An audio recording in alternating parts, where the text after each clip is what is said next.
Olá, eu sou Jaqueline Moretti Quinteiro e você está no podcast Direito e Prosa, uma iniciativa do Programa de Pós-Graduação em Ciência Jurídica da Universidade do Vale do Itajaí. Seja muito bem-vinda, muito bem-vindo.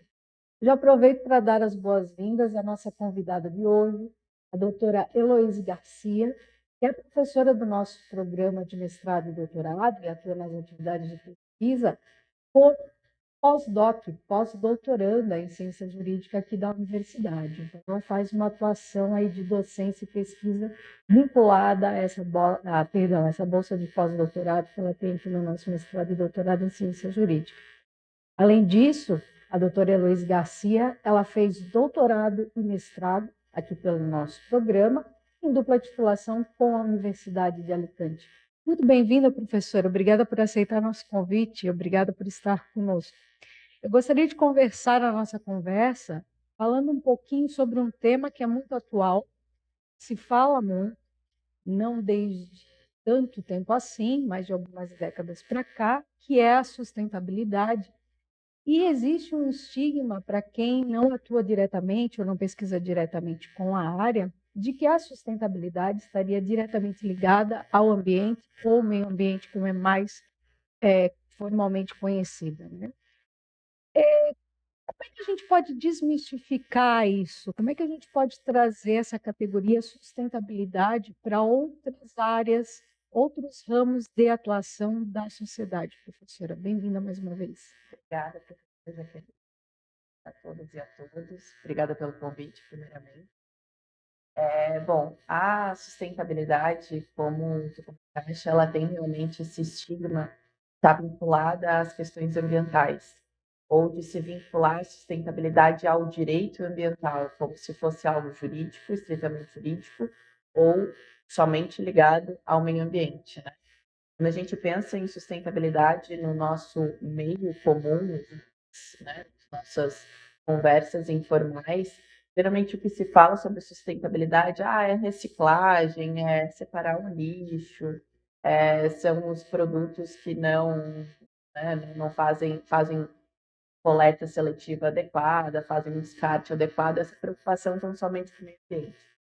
E a verdade é que a sustentabilidade ela surge nesse ensejo, né? Porque as primeiras discussões sobre sustentabilidade ali na década de 70, elas começam a surgir em razão dessa preocupação com essa visão da limitação no mundo.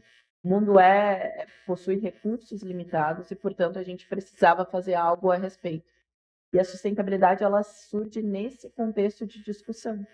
Só que a ideia principal da sustentabilidade, que já vinha sendo trazida já desde essa década de 70, principalmente, é a de que nós precisamos fazer algo para a manutenção da vida na Terra.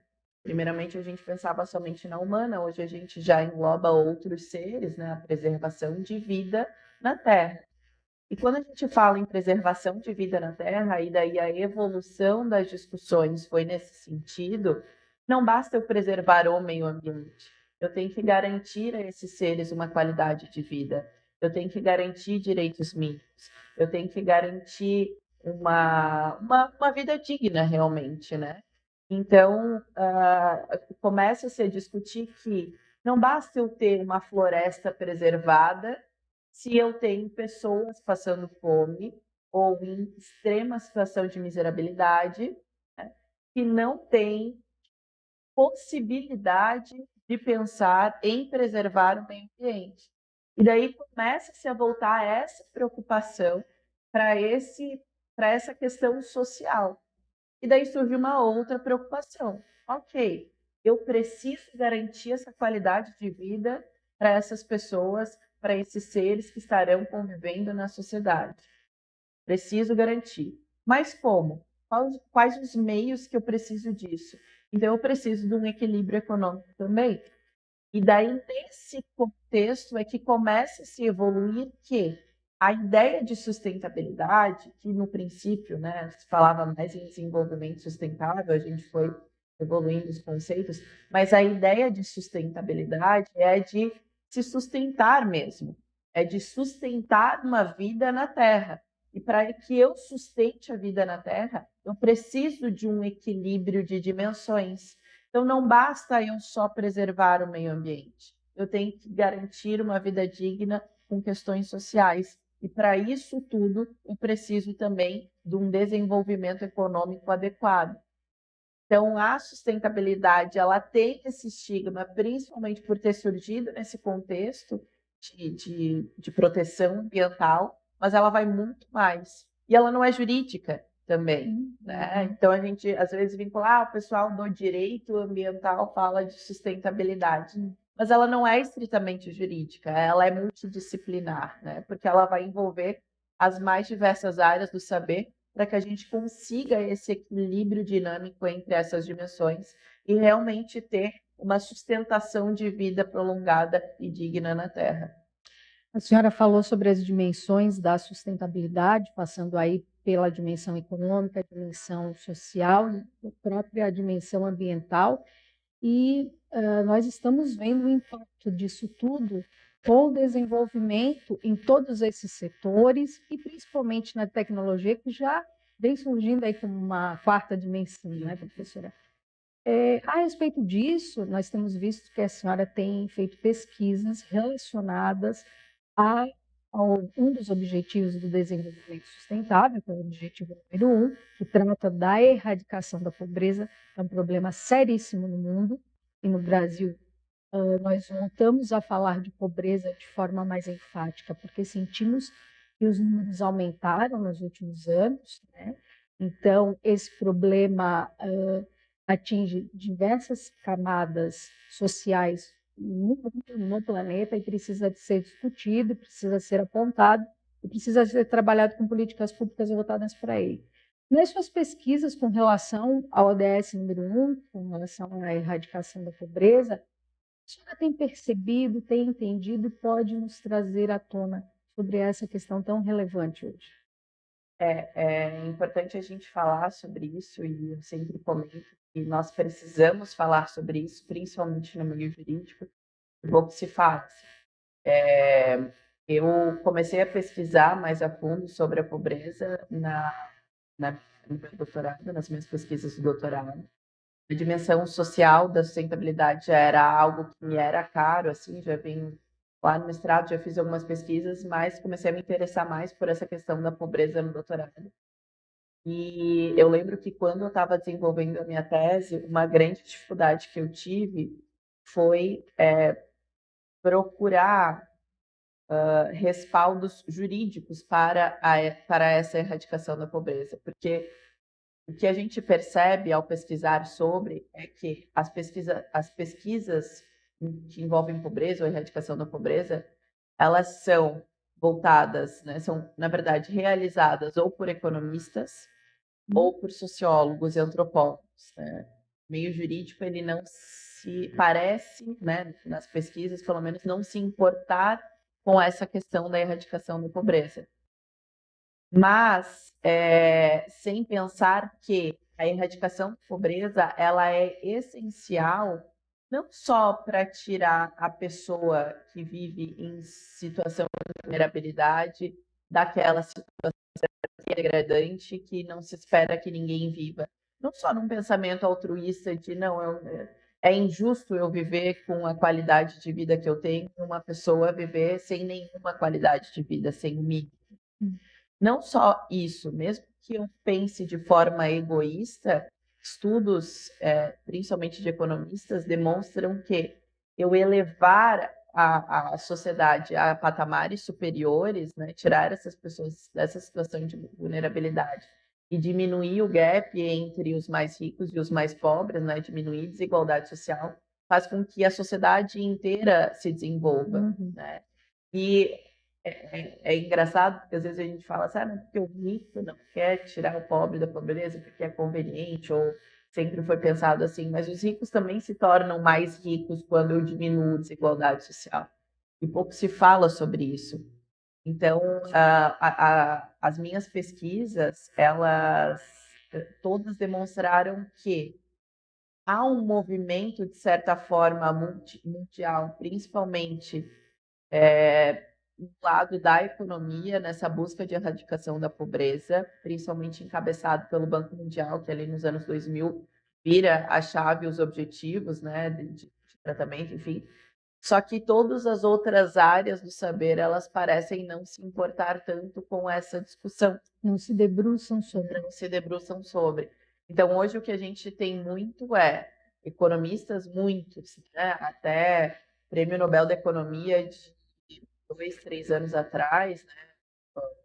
A Esther Duflo e o Banerjee, né, que são um casal, as pesquisas deles são sobre a erradicação da pobreza e ganharam o Prêmio Nobel de Economia. Então, né, o próprio Amartya Sen, que há anos já ganhou lá na década de 90, as preocupações eram a erradicação da pobreza. Então, a gente vê que é um movimento mundial, só que só num setor, só setorizada. E a pobreza, e esses economistas mesmo falam, a pobreza, ela não é só falta de recurso. Não é só falta de dinheiro. A gente não pode medir a pobreza só pelo salário que a pessoa garante, né? Que a pessoa recebe. A pobreza ela é muito mais complexa. Eu dizer que uma pessoa é pobre ou não, ela depende de todo um contexto social e de desenvolvimento da sociedade.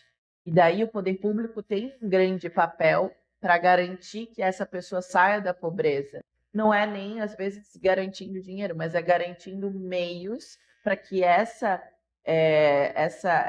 sociedade por completo ela se desenvolva, e até o Amartya Sen fala sobre isso, ela realmente seja uma sociedade livre, né?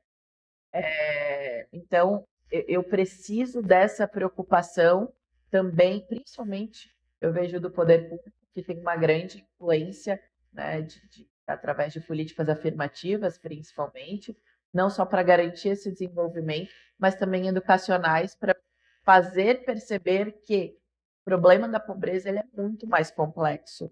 E a pessoa que está lá marginalizada, ela não está só lá, ela faz parte do meio.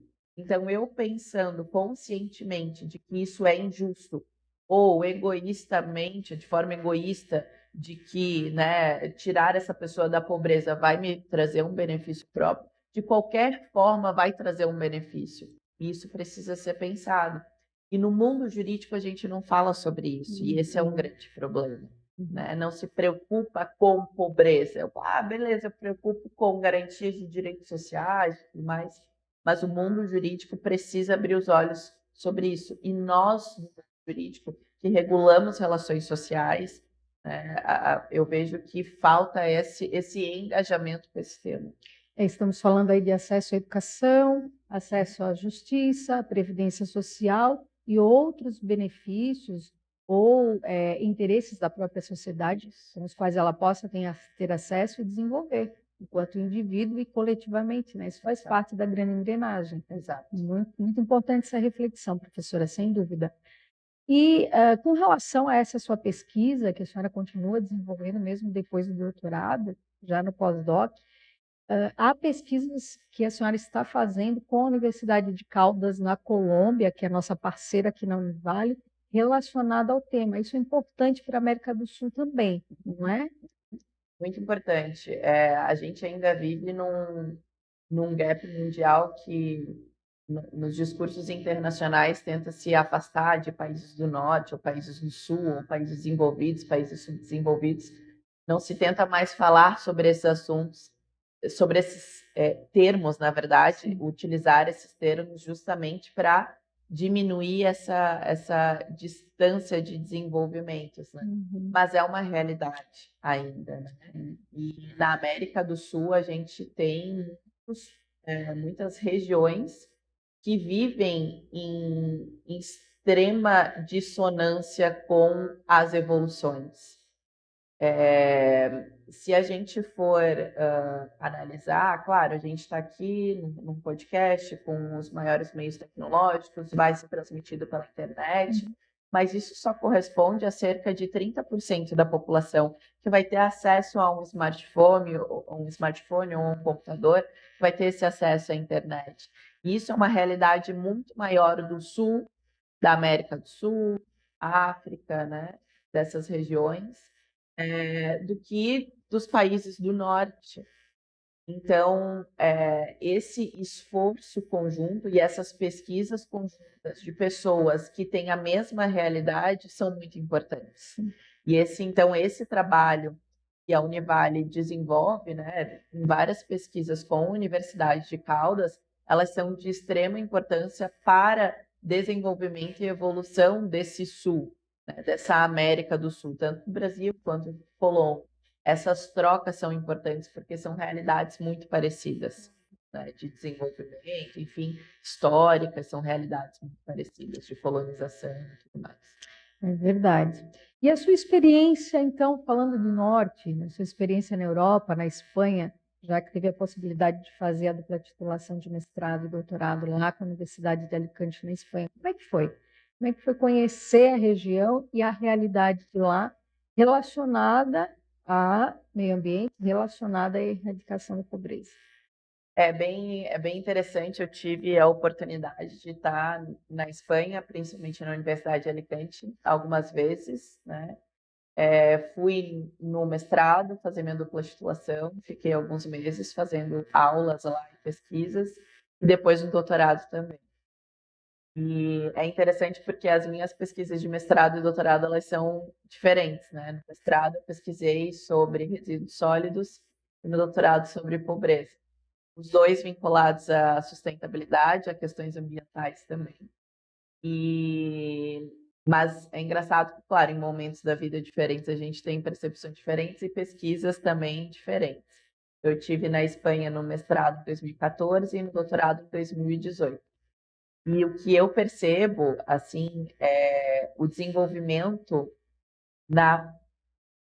não só na questão jurídica, não só na legislação, porque se for analisar a legislação ambiental, a nossa, de certa forma, é mais avançada, mas o problema é a implementação e essa conscientização europeia dessas questões de proteção do meio ambiente e desenvolvimento social, elas são muito mais evidentes do que aqui no Brasil.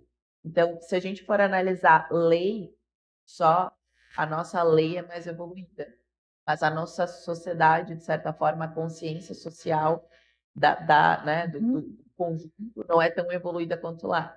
Então, lá eu tenho, claro, muitos meios, muitas diretivas, até a União Europeia, assim, implicadas à Espanha também, só que o comprometimento social é maior.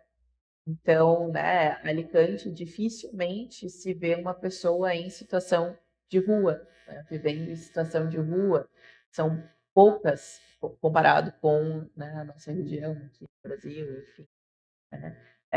Pouco se vê de lixo na rua, pouco se vê de, então, de reciclados. Eles têm lixo só para recolher óleo de cozinha, por exemplo. Né? Então, há uma preocupação, uma consciência social, uma educação ambiental Voltada para essa conscientização. muito maior do que aqui. Isso é importante. Isso tem que ser levado adiante não só no Brasil, né, mas na América e no mundo, porque a questão da preservação ambiental impacta no nosso dia a dia, sem dúvida nenhuma. Professora, só para encerrarmos, a senhora está ministrando agora direito e transnacionalidade, né? E falando de transnacionalidade, meio ambiente é o melhor exemplo que existe, né, para falar sobre isso, sem dúvida nenhuma. Mas tem sido o entendimento, eu não sei sobre, não posso falar, a senhora que é expert aqui, mas sobre as cortes internacionais, não sei se já tem jurisprudências mais consolidadas a respeito disso, no âmbito ambiental, mas os diálogos entre cortes relacionados à sustentabilidade hoje, professora. Bom, é, a, eu sempre comento com os meus alunos que eu aprendi com o nosso grande professor Paulo Cruz sobre transnacionalidade, e ele sempre comentava, e eu repito, a maior evidência da transnacionalidade é o meio ambiente. A gente tem diversas outras evidências sobre a transacionalidade, mas com certeza o meio ambiente e a própria sustentabilidade são a maior evidência clara de verificação da sustentabilidade, coisas que ultrapassam barreiras. Então, essa esse diálogo entre cortes, ele se faz necessário porque eu tenho problemas ocasionados ou gerados aqui no Brasil, por exemplo, que vão ter consequências nos mais diversas áreas do globo. Nós tivemos problemas recentes ali no início da pandemia, daquele navio no Golfo do México que vazou e chegou até as praias do Nordeste. Sim, sim. Então, são todas evidências claras dessa transnacionalidade e a gente tem um grande problema ainda dentro do direito transnacional, que é como resolver isso. É um problema de jurisdição, é um problema processual, como resolver essas questões. E daí, dentro disso, se abrem muitas outras discussões. Seria, então, um direito internacional, essa relação entre Estados, o mais adequado? Seria o direito nacional com esse diálogo transnacional? Eu sempre digo que todos eles são válidos, mas cada um para a sua realidade. Então, nós temos hoje alguns processos nas cortes internacionais de justiça, né, em que foram feitas representações de estados, de países, por violações ambientais. Então, temos algumas até condenações, enfim. Mas isso é do direito internacional e relação entre estados. Sim. E eu tenho um grande problema no direito internacional, que é a falta de obrigatoriedade disso, né? São todas normas de soft law e as condenações também são. Então, eu tenho condenações muito bonitas no papel, mas que não têm efetividade. Na Corte Europeia também tem alguns casos que alguns países foram representados. Eu até vi recentemente, mês passado, se eu não me engano, alguns jovens portugueses que representaram alguns países em razão dessas questões das mudanças climáticas, né? Está se vivendo muito forte, a gente está de casaco. Passamos da metade de outubro de casaco, né? Então, é uma realidade muito forte essa questão das mudanças climáticas, mas a gente entra dentro de um problema do direito internacional, que é esbarra na soberania. Sim. Então, eu tenho a condenação de um país, mas ele, né, não tem essa obrigatoriedade, porque ele se reserva na sua soberania. E, de outro lado, eu tenho pessoas diretamente atingidas por esses problemas, né, que são causados por negligências estatais também, por problemas do Estado, mas também causados por outras pessoas jurídicas ou outras pessoas físicas. E eu tenho vítimas objetivas, né, atingidas por isso. Então, para essas pessoas, o direito internacional não é suficiente. Ele não alcança, né? Não alcança elas e não soluciona o problema.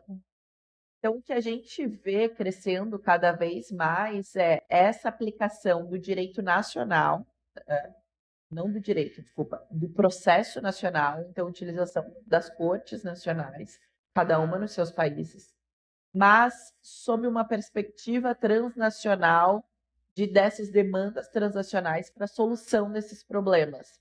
Então, eu uso, né, o Poder Judiciário brasileiro, por exemplo, mas o juiz, o magistrado, o desembargador, o ministro, ele vai poder se utilizar das mais diversas fontes dos mais diversos países que vivem essa mesma realidade transnacional, né, para aplicar um resultado mais justo e mais equânime para esse problema dessa pessoa específica. Então, a gente vê crescendo muito esses diálogos transnacionais que a gente chama. E esse é o modelo ideal?